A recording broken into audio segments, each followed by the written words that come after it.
case any of y'all haven't met us yet, and then get started with our lesson on universal rights.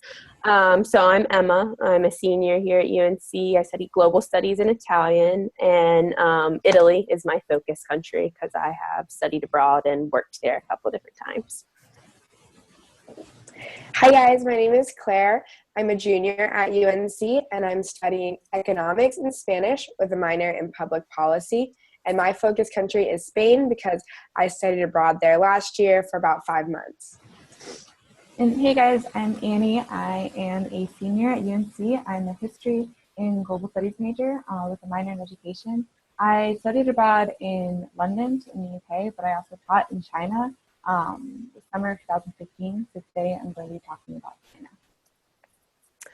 All right, so today we are talking about human rights, universal rights. And so what we want to start out by doing is asking you all what you think should be universal rights for everyone. What should everyone have access to across the world? And so if you guys want to take a few minutes to think about it, you can write it down if you want. And then we're going to have a few volunteers come up and share what you all wrote, kind of get some ideas going.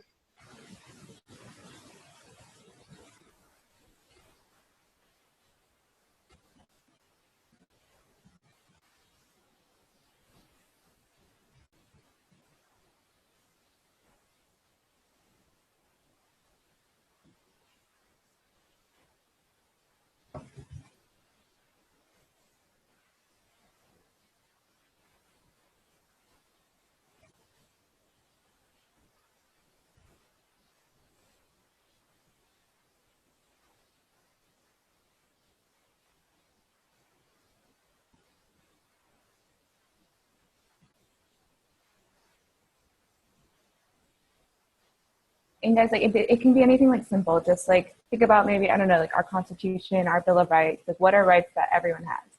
You guys kind of mentioned it, and when we asked you guys to think about like the values of the U.S., our last lesson. So just you guys have like freedom of something, come right up and tell us. We just kind of want to get a feel for what you're thinking.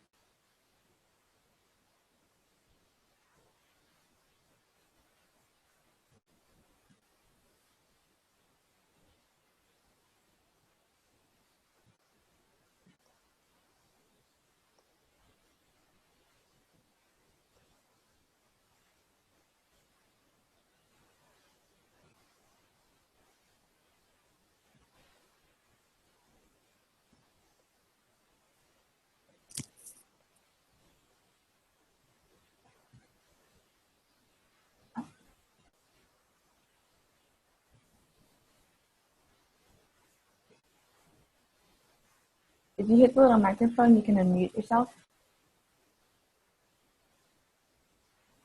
There you go. It's a hospital-like setting, and the right of freedom of speech.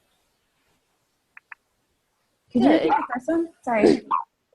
Freedom of speech and what? Education. Awesome. That's a really good one.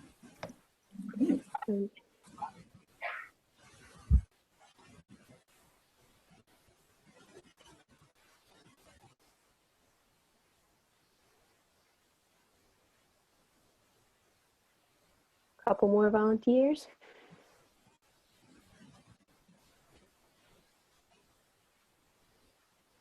All right, go ahead, Stephen.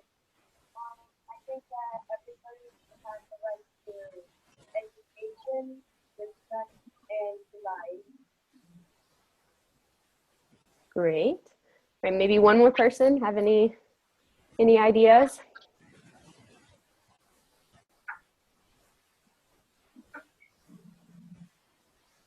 I'm Elizabeth, and I sort of feel like as we're getting more into being online and stuff, it should be a more basic right to have internet. Like maybe the government should pay for it, or like people who can't afford it should get some help so they can be able to use it. Awesome. Great. So all y'all's ideas were awesome. And as Americans, we're pretty fortunate these things, everything that y'all said, are in fact rights that we have or things we have access to for the most part, and that these rights are held up and supported by our government and by our people as a whole. However, different people have different ideas and different interpretations of human rights. Oftentimes it might depend on the culture and largely depends on the government or who is ruling the country. And so today we're going to talk to you all about Spain, Italy, and China, and instances, whether in the past or in the present, that their governments had or continue to have different ideas about human rights, and that maybe kind of challenge what we see as what everyone should have access to, and how we kind of see human rights in America. So Claire, do you want to start by talking about Spain? Yeah, so in order to talk about human rights in Spain, I'm sort of going to give you guys a little bit of a brief history of the last 100 years or so in Spain. Today, Spain's human rights, civil rights are really similar to what we have in the US, but it hasn't always been that way. And so that started in the 1930s with the Spanish Civil War. So kind of like the US had a civil war in the 1800s, Spain had a civil war in the 1930s, which started as a military coup. So the military forces tried to take control of the government, and it resulted in a war that lasted 3 years. And the war was really violent and really bloody, and it's especially a dark time in Spanish history because it really divided a lot of people within Spain. There are people within families that sort of turned against each other during this civil war.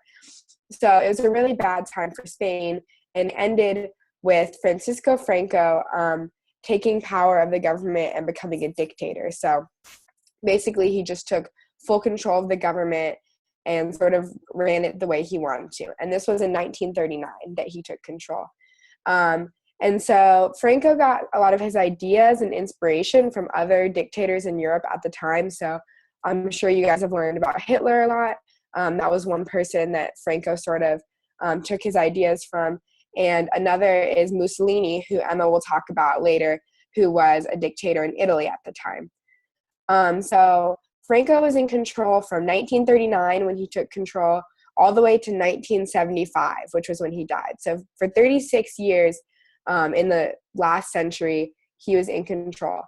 And during his rule, a lot of the basic freedoms and rights that we take for granted here in the US, and that people had previously taken for granted in Spain, didn't exist, which is kind of hard to imagine living in the US. Basic rights would just be taken away from you. And even after living in Spain, it's hard for me to imagine that only less than 50 years ago, people didn't have some of these basic rights. So, for example, there was a lot of censorship under Franco. So he controlled what the journalists and the media could publish. And especially if writers or journalists tried to write things that made Franco look bad or spoke out against him, they would get in trouble. And a lot of writers and artists at the time were either exiled and forced to leave the country, or they fled the country because they didn't feel safe, or they didn't want to be in a place where they couldn't express their views freely. And it was also illegal to express political views that opposed Franco. So imagine if it was illegal to have different political views than the current president.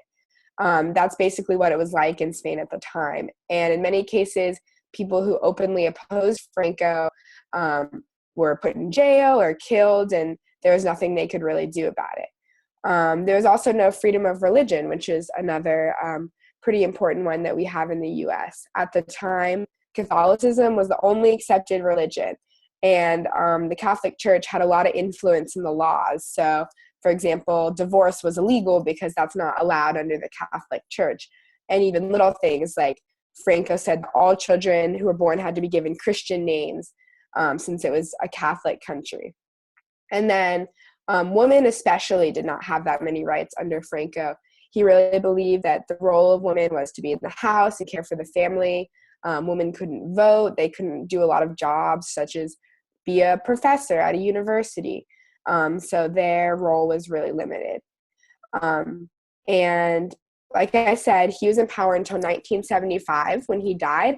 And after Franco died, Spain actually had a pretty peaceful transition into having a government that's a lot more similar to what we have in the US now, with the Constitution and a guarantee of basic rights and freedom. So they've really come a long way since this time under Franco, where there was such limited rights and freedoms. But although Spain has moved on, they've come a long way, it's still really fresh in the mind of a lot of Spaniards. So it was only 40 years ago that Franco died. So most people from the older generation still, remember growing up during these times when all their rights and freedoms were really restricted, and it really shaped the mindset of a lot of people who grew up during that time. And one thing I noticed when I was there is that people don't really talk about this time that much. You learn about it in history class because it is an important part of Spain's history, but it's still kind of a taboo topic. People don't sit around and discuss Franco, and I think part of it is because it's kind of a shameful part of Spain's history. And I think part of it might just be the memories are still kind of too close and painful for a lot of people who lived during this time in Spain, because in general, it was a really hard time for a lot of people in Spain. There's a lot of poverty and hunger, and you still see this mindset of a lot of older Spanish people who grew up really poor during this time. They're very strict about leaving lights on or not wasting food or things like that, because it was such a mindset for the general country at the time. But that being said, Spain and Europe in general are doing a lot to sort of acknowledge the bad things that happened during this time and move on from them. So, for example, in 2006, the European Parliament officially condemned the violations of human rights that took place under Franco. And a lot of things like statues of Franco that were in Spain, or streets or buildings named after Franco, are being taken down or changed to sort of show that, this isn't who Spain is, and these bad things that happened under Franco don't represent Spain as a country. So that's kind of a brief summary of Spain's history with human rights. And now Emma is going to talk to us a little bit about Italy and sort of the similar history that they have there. All right, hey guys. So I'm going to talk about Italy, and kind of like Claire said, you might kind of see some parallels between Franco's dictatorship and what I'm going to talk about, which is Mussolini's dictatorship. So on the whole, today Italy is a modern Western state, and so we like to think about their delicious food and their pretty sights more than anything else, and we might not really think that they've struggled to preserve human rights the same way that we might kind of pinpoint other countries that we know about. However, under fascist rule, Italy did struggle. They didn't have full human rights during this time. So to give you a little bit of history, fascism is a system of government. It was formed in Italy by Benito Mussolini in 1921. So it began as the National Fascist Party. It was a political party that Mussolini formed. It was one of many, and started gaining a fair amount of support. And just a year after its formation, after the party's formation, Mussolini, as well as like a lot of intimidation and illegal actions and violence, but he forced the king. There was a king in Italy at the time. He didn't have very much power, but forced him to make Mussolini prime minister. And so Mussolini was only 39 years old at the time, which is young to take office. But he was a very good public speaker. He used a lot of gestures that we kind of associate with Italians, and was very convincing and good at getting his ideas spread and widely accepted. And he did this in his first couple years, kind of in a higher up position. So probably until about 1923, 24, the fascist party had a fair amount of support. And then around 1924, Mussolini started gravitating towards a dictatorship. He started taking pretty drastic measures and putting a lot of laws into place that opposed human rights and universal rights, which we'll get into in a little bit. So before I get into it, I just want to say there's so much information about the fascist party, fascist rule that we could talk about and examine how it broke and restricted human rights. But to narrow it down for time's sake, I'm today going to talk about one particular kind of central idea, central outlook of fascism, and how this idea kind of got translated into actions that ended up taking away people's rights. So this, one of the most important fascism beliefs, kind of what the party and ideology is based around, is the rejection of individualism and the importance of the state. So I want you all to kind of think about America and how important the individual is to us. It's one of our cultural values that we're responsible for ourselves, that the choices we make shape who we are. And, you know, taking personal initiative on an individual level is really important in America. For example, I can't count how many times I've been told to be a leader and not a follower, and that making your own choices is extremely important. Being an individual is really important. And you guys might have heard the same thing, whether it be from family members or somebody older than you. You might have also rolled your eyes. I know I've done that in the past. But your perspectives might kind of change a little bit if you think about situations when people were or are told or forced to do the opposite, when they're told that their individual being isn't important and that they shouldn't be an individual. And that's pretty much what Mussolini did during his time as Italy's dictator. He continually said that individuals need to give up their private needs and rights in order to serve the needs of the whole society, in order to serve the state. And so the state under fascism was kind of the most important level of society. Individuals were just these little parts that made up the state. But they were not allowed any autonomy. They were supposed to do exactly what the state told them to do, and they weren't allowed to oppose it, to speak out, to even voice their own opinions. So y'all might not have looked at the Universal Declaration of Human Rights yet, but Article 18 says that everyone has the right to freedom of thought, conscience, and religion. Along those lines, Article 19 says that everyone has the right to freedom of opinion and expression. But kind of as I've been mentioning, these are rights that Mussolini was directly opposing. He was not letting Italians have these universal rights. Mussolini shut down certain newspapers that he thought might print articles or information that opposed his party. He actually also made fascism the only legal political party. So even if citizens were given the choice to vote, there was nobody else that they could vote for. You were to be fascist, and that was it. He also outlawed labor unions and strikes.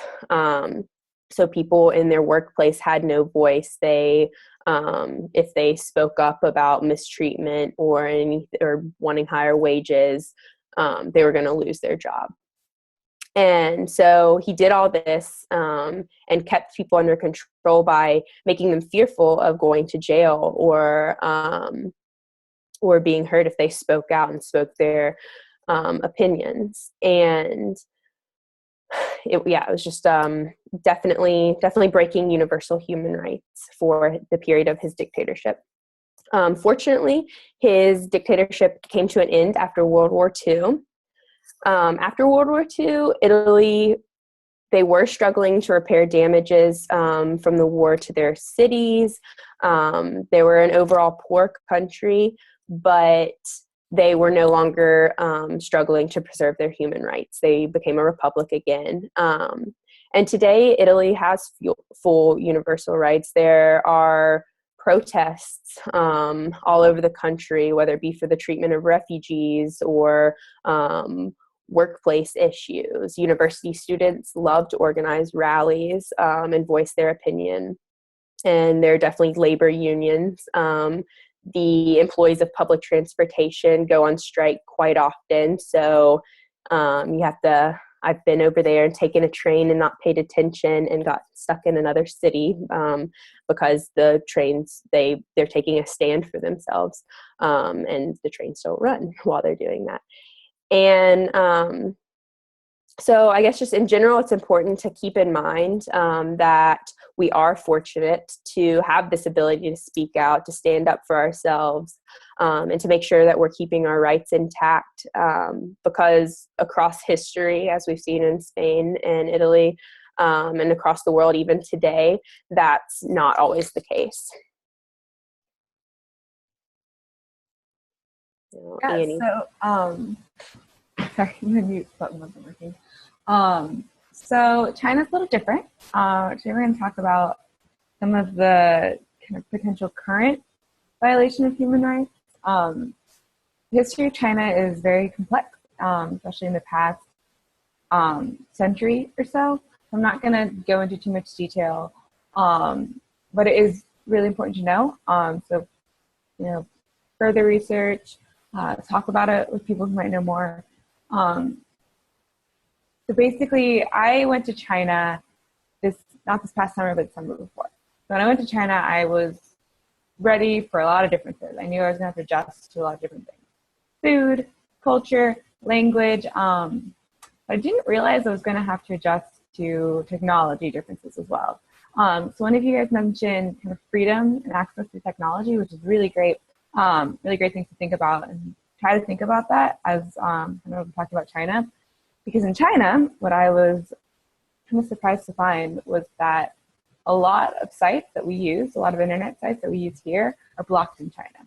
That includes Facebook, that includes Google search engine, Google Docs, Google Maps, anything with Google is blocked. You can't use it in China. Twitter is blocked, YouTube is blocked, even Snapchat and Instagram.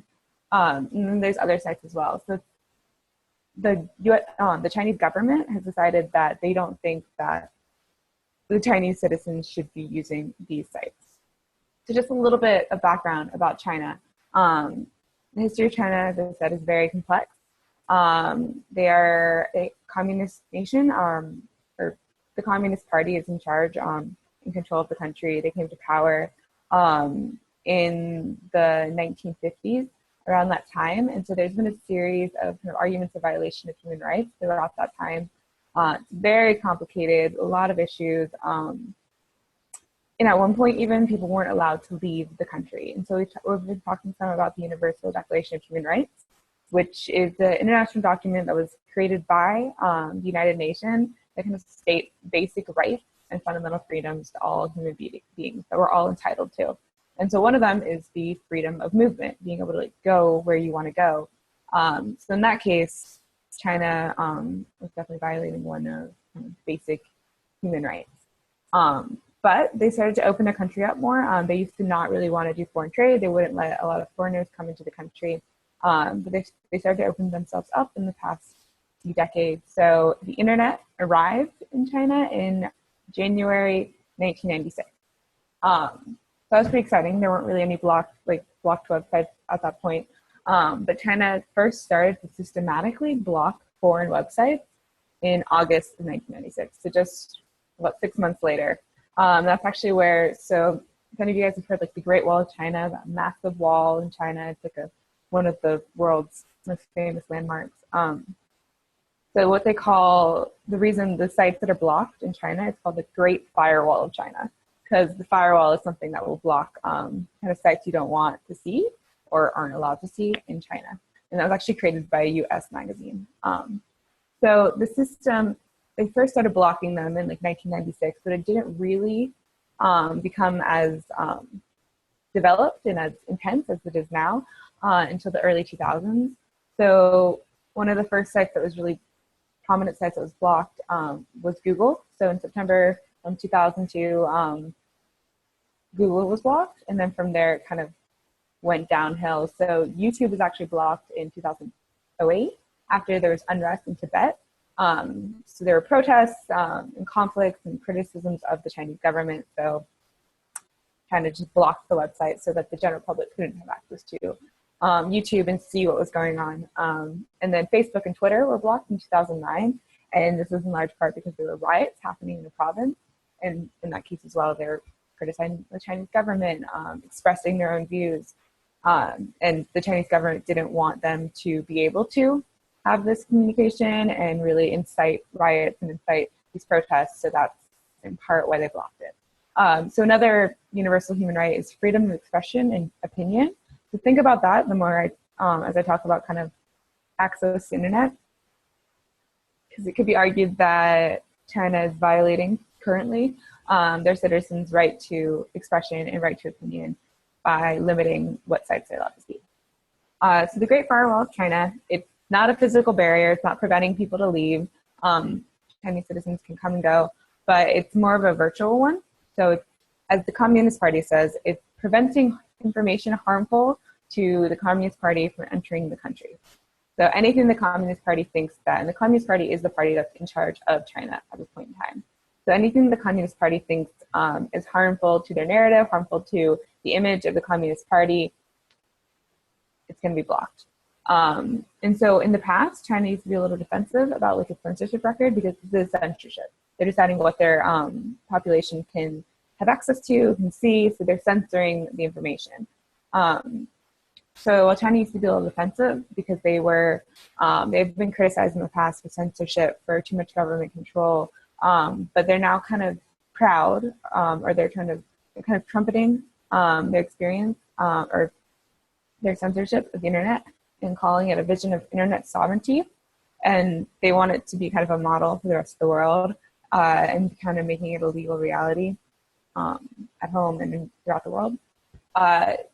And so why, in part, why this is so important, in part censorship, question of universal rights, also internet usage. So while it's restricted and while they can't get on sites, internet is still used throughout China.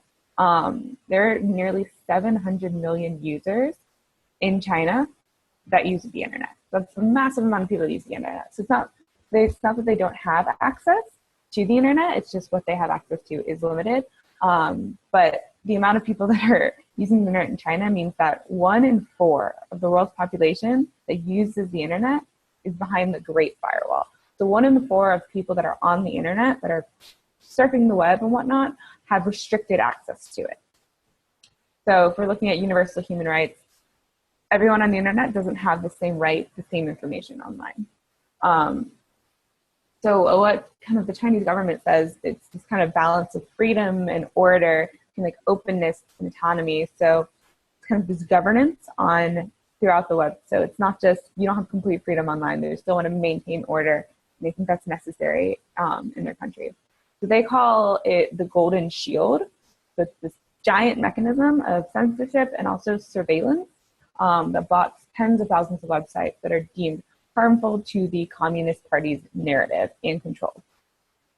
So that includes, as I said, Facebook, YouTube, Twitter, and Instagram. So there's kind of like 2 parts to that. First, the Chinese government isn't just censoring, isn't just blocking sites that the Chinese population can access. They're also implementing surveillance as well. So they are using cyber security, cyber surveillance to monitor what people are using. So if people go on illegal websites, there's been instances of Chinese journalists, Chinese dissidents, or people that aren't happy with the Chinese government posting things online or expressing their views. And the Chinese government will see that and they might arrest them, they might reprimand them. So what you say online is monitored by the Chinese government as well. It's not just that they're not allowed to see certain things, they're not allowed to say certain things as well. So that's another aspect to kind of the violation of freedom of expression and opinion. So they block tens of thousands of websites that are harmful to the Communist Party's narrative and control. So the Communist Party is deciding what they want to be perceived as, what they want their population to understand, and kind of they're constructing their own narrative of kind of the outside world. Because on the one hand, Chinese government says, oh, we want to be globally, we want to have access to the global world, we want to be global citizens. But on the other hand, the party is also saying, well, we only want these certain things. We still want to be in control. So that's a little complicated. So in April, this past April in 2016, the US government actually officially classified the Great Wall of China, the Golden Shield, as a barrier to trade, noting that 8 of the 25 most trafficked, so most visited sites globally, were now blocked in China. So the American Chamber of Commerce in China says that 4 out of 5 of its member companies report a negative impact on their business from internet censorship. It's not just influencing the population, it's influencing outside businesses. So China is not just censoring their own people, but it's censoring basically any company that's in China as well. And they're actually expected to up their cybersecurity as well to approve a new law that's going to strengthen its control of the internet. And this might be problematic in the future. And they're arguing that they're going to do this to keep out harmful ideas without damaging the nation's global connectivity. So they want this, potentially it's kind of contradictory because on the one hand, they want a global connectivity, but they also want to keep out harmful ideas. So there's this kind of, it doesn't really necessarily make sense to at least some people, because if it's global connectivity, you want to have access to all information, you want to be able to talk to people, communicate with people, share different ideas. But China's government saying that, on the one hand, yeah, we want to be globally connected, but we want to control how people are connected. So when I was in China, there's actually a few ways to get around the Great Firewall of China. You can use a VPN, which stands for a virtual private network. So when I was in China, I had this little app on my computer, and I would click it, and it would connect to an internet site in New York or in LA. And so my computer would think I was in the US, and so I'd be able to get on sites that are available in the US. So the Chinese government actually knows about these sites, and they've accepted that it exists, in large part because that's how a lot of foreign businesses can do business in China, is being able to have access to these other sites and be able to connect to American sites. But they're starting to crack down a little more. There was this quote from this quote is like the czar of like internet control in China. This is, they're willing to tolerate a certain amount of porousness in the Great Walls, so a certain amount of holes, a certain amount of like little loopholes within it, as long as they feel ultimately if they need to exert control, they can. So the Chinese Communist Party is more interested in what ordinary people are reading, so the general public, than what the globally minded elite might encounter on the web. So they weren't really worried about me coming in and using a VPN because I'm from the US, I was going back to the US. So if I was accessing sites like Facebook, like I would be going back to Facebook after. But even so, if I had posted something that was problematic to the narrative of the Communist Party, they would shut it down. I actually had a friend who posted something, I guess slightly criticizing something about the government, and her Facebook was shut down because they monitor what's happening. So that's also kind of problematic. She didn't have freedom of expression or opinion there as well. So one little last thing, as I said, I'm not going too in depth and too in detail about the Chinese government. It's very complicated, the history of China in the past century. There have been a lot of issues. There's been a lot of different situations. So, and I don't want to, as we talked about last class, I don't want to give you guys just a single story, a snapshot that kind of complicates your understanding, or that all Chinese, the government's bad, and it's really complicated. But there is one thing that's interesting. It's just a slight example. So Google isn't accessible. You can't get on Google in China. They have a few other search engines that you can use, like Baidu. And so if you type in certain things on that website, it might, or in the search engine, things might not show up. So for instance, in 1989, there were a bunch of student protests in Tiananmen Square. You guys may have heard of this, sometimes called the Tiananmen Square Massacre or the Tiananmen Square protests. So a group of students were kind of worried. They wanted political, economic reform. They were worried about the direction of their country. So they staged this big protest, this big strike. They were all in this big square, and the government, after kind of failed negotiations, decided to take military force And so they sent in the military, they sent in tanks, and people died. We actually don't know how many people died because the Chinese government, they released a number saying I think about 200, but some people have estimated up to over 1,000 people died. We honestly don't know because access to information. But there is this image of this man when the tanks were coming in to kind of stop the protests. And he's known as the Tiananmen tank man. He actually stood in front of a line of 5 tanks and didn't move. And they kept trying to get around him, and he kept moving in front of the tanks.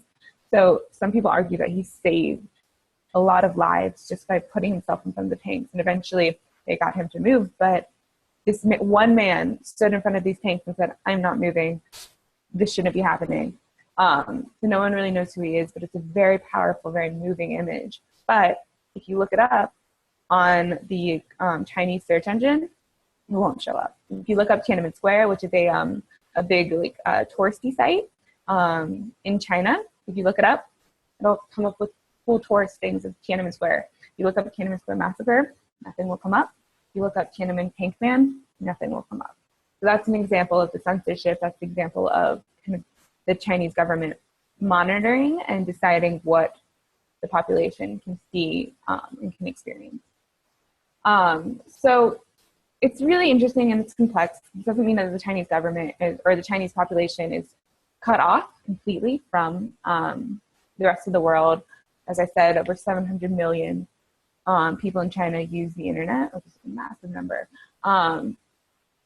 But they still have limited access in some situations.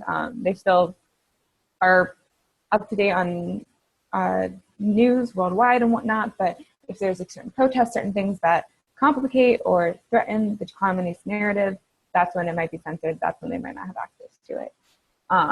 So in the case of China, the internet is as much a tool for control and surveillance and commercial considerations as it is for empowerment. So to this day, it can be argued that China is violating some of the universal declaration, like the universal rights that are listed in the Universal Declaration of Human Rights, because they're violating issues such as freedom of expression and opinion.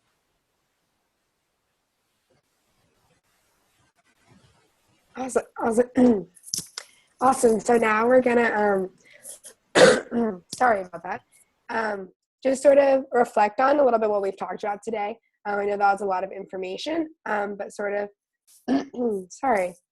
To discuss what we talked about, we have a few sort of questions for you guys you can think about and then come up if you have any answers. So just sort of in general, what do you guys think of the differences in rights that we discussed today in the presentation? So between Spain and Italy, which have sort of this history where they didn't really have as many human rights, and now they've sort of are more similar to the US, versus China, which still has a lot of restrictions, especially on internet usage. Do you think these are just or unjust, and why or why not? So go ahead and just sort of take a minute to think about that, and then if a few people want to come up and share what they're thinking about.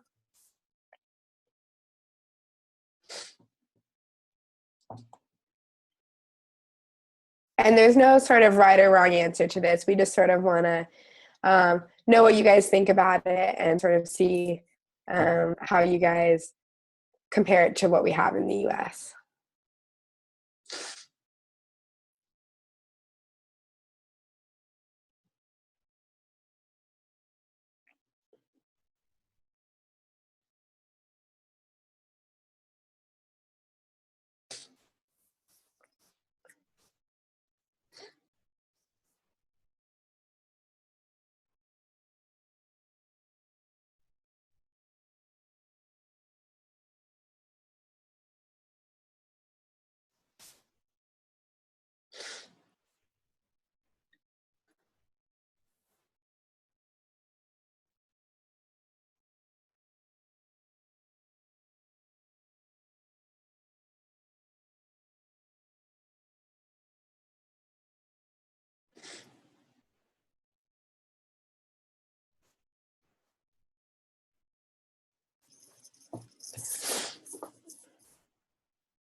So once you guys have thought about it for a few minutes, if maybe like a couple people want to come up and share what they think, or have, if they have thoughts they want to share with everyone.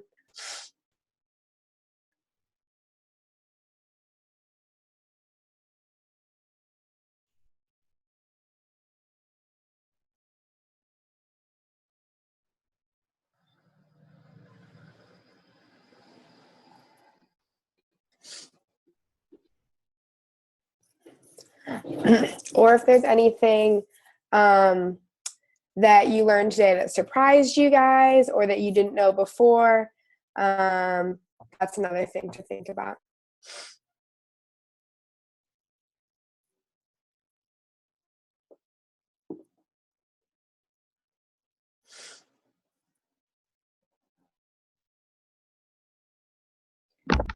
Hey, at my table we talked about how it was super surprising about the internet in China because here we're like so used to the internet. It's like probably every hour I'm on the internet except for when I'm sleeping. But it's really surprising. So yeah. Yeah, awesome. That's a great point, and that's definitely something that's really different between the U.S. and other places. Awesome. Anyone else?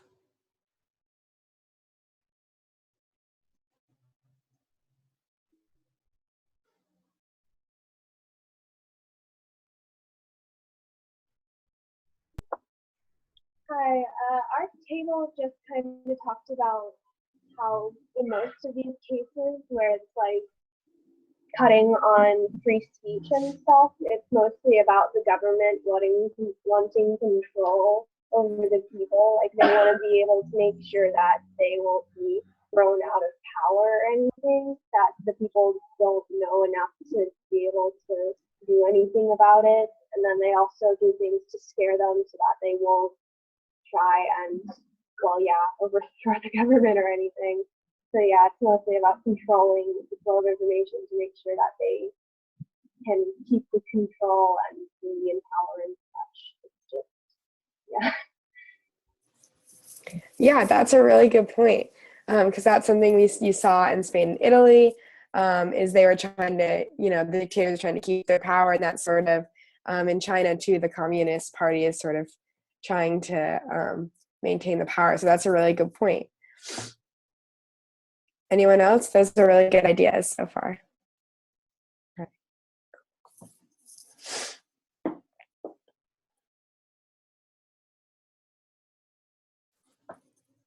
I didn't know she read it. So my name is Harris. And I think if you look at the reason why they censor, like, what their people can see is because they want to maintain power. So like they don't want to look bad. And so, and I guess some people it makes it so that it's sort of counterproductive because now their people, like, because of the lack of trade of ideas, I guess, they can't really innovate. Yeah, that's a good point. So it's sometimes maybe these restrictions can be counterproductive too.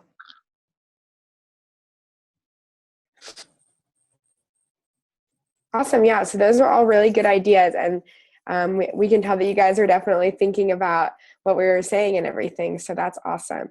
Does anyone else have anything they want to add before Annie sort of wraps it up?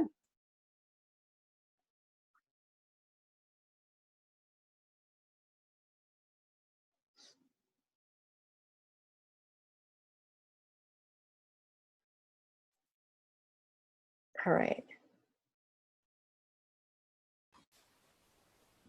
Okay, great. So those are all really good points, guys.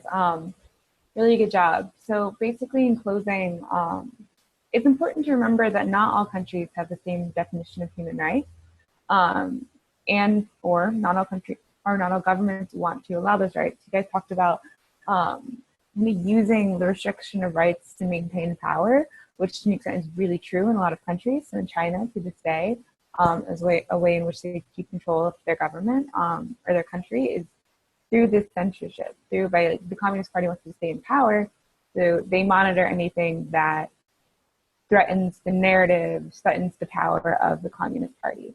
And so people are still criticizing, people still are upset about it and complain about it.